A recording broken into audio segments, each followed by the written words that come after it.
I saw that Ric Flair has been cleared to return and get back in the ring.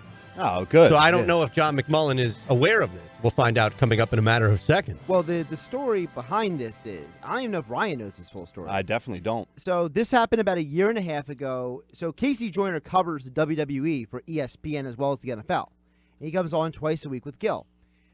Well, Gil started playing another WWE theme song every time Casey came on. Well, John turned around and say, well, I used to write for WWE Magazine. Where's my intro song? So Gil chose Ric Flair for John McMullen. Now, John didn't really have a say in this. For their stunningly similar, personalities. Naturally. Yeah. I've heard McMullen drop a woo, yeah. up at the Novacare. Mm-hmm. Good afternoon, John. Good afternoon, yeah, and I also have the long, flowing blonde hair from back in the day. Your wardrobe's similar as well, from what I hear. Now, the comparison is we're both the greatest of all time, so that's the comparison. Got it. It's simple as that. We missed the easy one right there. Now, were you aware that Ric Flair has been medically cleared? Here we are waiting questions about Jalen Mills and being shut down and medically cleared. He's 70 years old. What's he being cleared for? To return to the ring for his inevitable death. Come on, John, you know this. You can wrestle until you die. It's like golf. I don't want Rick destroying that legacy. I don't agree with that at all. It'd be like Brett Favre coming back. Clear. Brett Favre has been cleared to return to the NFL, just so you know.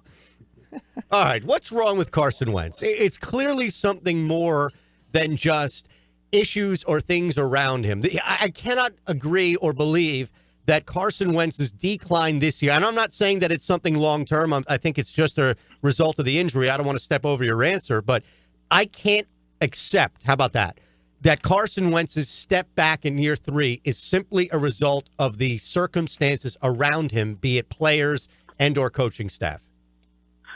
No, I don't think. In fact, I think one of the ways you can measure the fact that Carson has taken a step back is the players around him aren't as good, because I think he elevated them last year, hasn't been able to do it this year.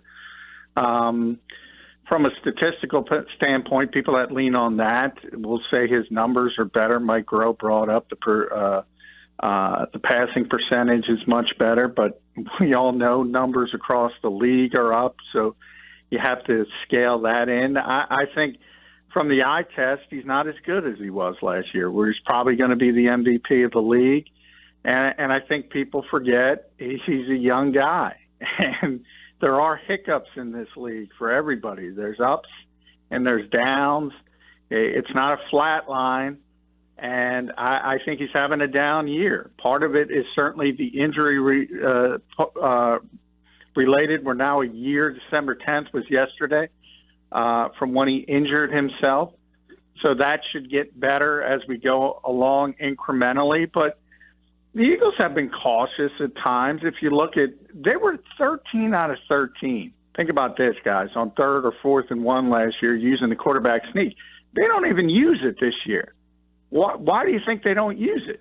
Because they're trying to protect him. So there's been parts of his game that has been curtailed as the Eagles try to get him as healthy as possible and back 100%. And I think it's also affected his mechanics a little bit. I don't think they've been as good at times. So there's a whole confluence of things, but certainly he hasn't been as good this season as before the injury last season. Yeah, and you mentioned protecting him. If it's lack of sneaks or just trying to scheme and strategize each week in a way, if you're scripting plays to kind of avoid the contact, the unnecessary contact as much as you can. And I guess as the pendulum swings back on the other side, I can't really fault them, because the alternative is sit him even longer and play your backup quarterback even longer, right? At some point, you have to meet halfway and say, the only way in which Carson Wentz can truly get back is to play through this, knowing that you might deal with a quarterback who's going to take a step back from what you saw last year. Yeah, and that's exactly how you go about it. And it's not like the Eagles are the first team to put a guy back on the field from a torn ACL 9 months afterwards. That's the time frame for a reason. Now, he had the ACL and the LCL as well, so it's a little bit more serious, but it happens all the time. And it doesn't mean you have to knock off some rust. Remember, he didn't have a full off season completely healthy. And all of that enters into it. And it's not a surprise that he's taken a step back. I think it's a surprise at just how far that step back has been. It's a little bit disappointing, to be honest.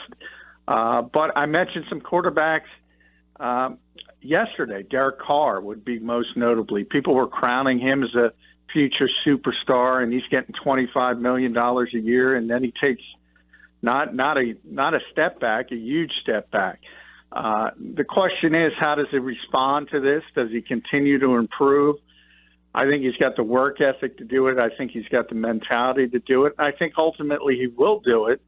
I don't know how quickly it's going to be. I don't know if he's going to be an MVP-type quarterback next season, but I think the Eagles have the answer at that position, if that's the ultimate question here. You know, something that I've seen, and I brought it up with Eitan earlier, John, is not his play, nothing that I see on the field as much as what I see when he's coming off the field. And I'm talking about Carson Wentz and his body language and his frustration. I know we're diving deep here and really nitpicking, but it is what it is. He seems noticeably frustrated all the time, leaving the field, on the sidelines. And listen, rightfully so, they're struggling. But what do you think his obvious frustrations are stemming from? I mean, there's a lot of theories. It's his play, it's play calling, it's the play around him. But do you see that body language and that frustration that I'm seeing? And if you had to pinpoint or make an educated guess on why that is happening, what do you think it is? Well, yeah, I've seen it at times, most notably when he threw his helmet, frustration, that kind of stuff. I mean, Tom Brady does it all the time. He gets mad at everything, from his teammates to when things have gone wrong, and he's constantly doing it. But that doesn't – sorry to cut you off, but just to chime in with it, I don't believe that that's Carson. Like Tom Brady, that maybe I'm wrong with that. Maybe that is Carson, but it seems like Carson isn't that guy, and it seems like his frustrations aren't that fiery, competitive nature. It's when he's clicking and when things are going good, or even when he has a bad drive, he doesn't seem to be like Tom Brady in that aspect. Am I wrong there? No, I don't think they have the same personality. I mean, I don't think any two people, except possibly me and Ric Flair, have the same personality. But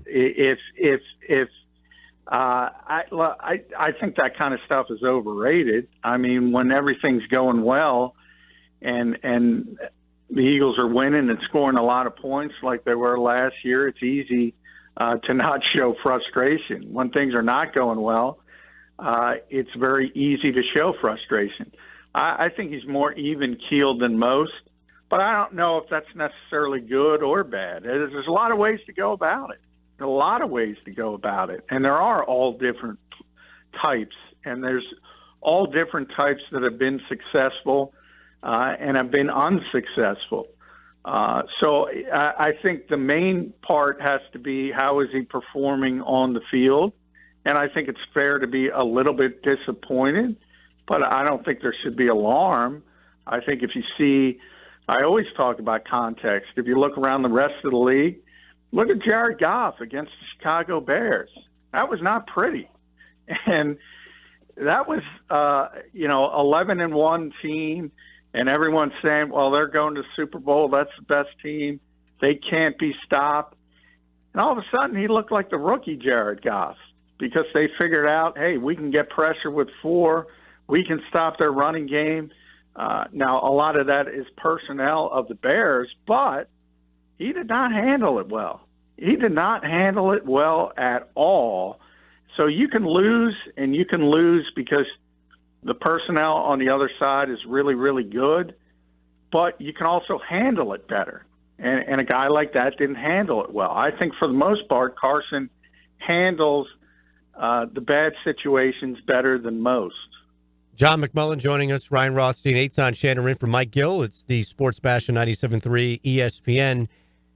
what do you make? I'm going to ask you a question based on two parameters, right? I'll set them for you. On the left is Zach Ertz, historic season, celebrated with pom-poms and those noisemakers and the vuvuzelas, if you want to break those out. And on the other hand is Zach Ertz' historic season because the quarterback won't throw the football to anyone else. Now, there's got to be some middle ground in that, and that's why we bring you on to make sense of it. Well, I think Zach Ertz gets the football more than anybody else because he's open more than anybody else. Number one, I could care less about his historic season. Yeah, I mean, he's always open. He's always open. And you can look at that like targets. I've used Michael Thomas as the same example. Michael Thomas gets a ton of receptions in New Orleans, ton of targets. And the percentage of his targets to receptions is unbelievable. It's off the charts. He gets the football because it's successful. Even when Zach Ertz is catching 14 balls, and I used that game, he had 16 targets. Well, if it was 14 out of 30, I would say there's something wrong here. But every time he's thrown them the football, it's connecting, and everybody else on this team, from a receiving standpoint, is kind of underachieved. Now, that's one part of it. The second part I brought up earlier is I do not think that Carson Wentz has elevated the talent around him like he did last season. And part of it may be that because they move the football around better. Ultimately, I think it, and Mike Groh brought this up again today when people were complaining about Josh Adams not getting the ball, run-pass ratio, blah, blah, blah. You hear it every week. Third down conversions, they're 1 of 9. If you don't convert on third down, you can't pass the ball, you can't run the ball. And the Eagles haven't been successful. Everybody's part of that recipe. Carson's certainly a part of that recipe. And I shouldn't say everybody, because probably the one guy who's not part of that recipe is Zach Ertz, because he's had a great season. Well, how much of those targets are coming quality targets versus the result of somebody being open 3, 4, 5 yards down the field and Carson Wentz missing, or Carson Wentz just waiting for Zach Ertz to finally get open, meaning that he can hit Zach Ertz on a 7-yard route, but the 15-yard route was open on 3rd and 9. Well, there are times you certainly look at Carson Wentz and say he's left stuff on the field, but and I talk about this with Jeff Mosher a lot. I think, people get on, anybody can buy a game pass if you got $99, and you can look at the all-22, and you can point out that how Wendell Smallwood's wide open in the flat. But what they don't know is they haven't talked to the coaches. They haven't talked to the players. What they don't know is he's the fourth progression on the play. And unless you have 8 seconds to throw, you're probably not going to get to Wendell Smallwood. So when Carson throws the ball where it's supposed to go, it's incomplete, and everybody goes, well, Wendell's wide open over there. Well, why the heck is he looking over there? He's not. And nor is he supposed to be. But so all of it is, and this is not a defense of Carson Wentz, because at times as I said, he's left stuff on the field. But I do think people don't realize there are progressions to certain plays. And Doug Peterson talks both on and off the record, and this team game plans with Zach Ertz and Alshon Jeffrey. They're 1 in 1A.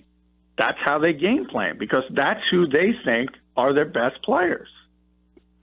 John, I didn't get a chance to talk to you yesterday. Mosher and I got out of here at 4 o'clock, but I want your thoughts on the defense. Well, I thought that was because Mosher dominated the conversation. Well, that too. But even though we weren't speaking with him. But nonetheless, on Sunday, I want your thoughts on the Eagles' defense. So I've been clamoring all year long for them to make plays. They gave up, 1,000 yards on Sunday, but they forced 3 turnovers. And Eitan brought this point up earlier that the conversation has shifted from what's Jim Schwartz doing to more now recently what Doug Peterson is doing, and that's really where the focus lies on the coaching staff and the questioning of play calling. But Where do you think that this defense is at right now as a group currently, besides the injuries? Well, you can't take the injuries out of it. I mean, it has taken a downturn, but because of the injuries, it's difficult. I mean, and again, it's not an excuse. I use this all the time. It's an explanation. You don't have cornerbacks. It's hard to play defense in the NFL. And the Eagles have an issue with cornerback, and it's a little bit better than when Chandon Sullivan was out there with Devontae Ballsby. But both of their starting corners are gone for the year. Their starting a free safety in a single high look that they always use is gone for the year. And they're playing with backup players. And their backup players, Sidney Jones, can't stay on the field. And then all of a sudden you're down to the Ballsbys of the world. Look, I don't know what people expect Jim Schwartz to do, except I don't know if they think he can go down to the Dollar Tree and pick up some corners and they're going to hold up against Brandon Cooks and Robert Woods. It doesn't work that way.